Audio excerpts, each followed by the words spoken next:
अपने YouTube channel पर सभी दर्शकों का मैं हार्दिक स्वागत करती हूँ। एक मैं कलसा गोठाई गीत लेकर आई हूँ। आप लोग को पसंद होगा तो लाइक सब्सक्राइब शेयर कमेंट में जरूर बताएंगे। मेरे साथ नई दुल्हनिया फोटो नहीं दी, साथ में गाएंगी। गोठा गोठा न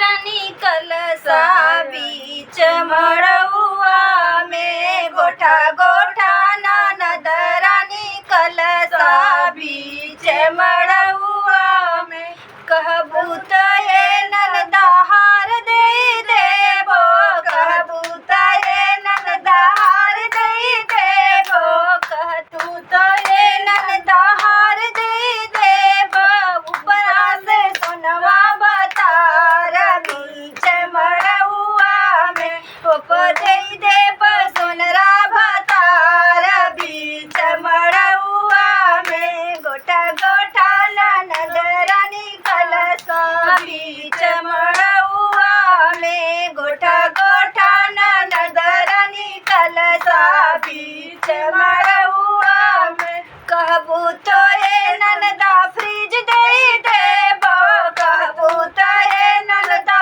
फ्रिज दे देबो, ऊपरा से बजरवा बतार बीच मड़ुआ में, वो बजे बजरवा बतार बीच मड़ुआ में, गोटा गोटा ननद रानी कलसा बीच मड़ुआ में, गोटा गोटा ननद रानी कलसा बीच मड़ुआ में,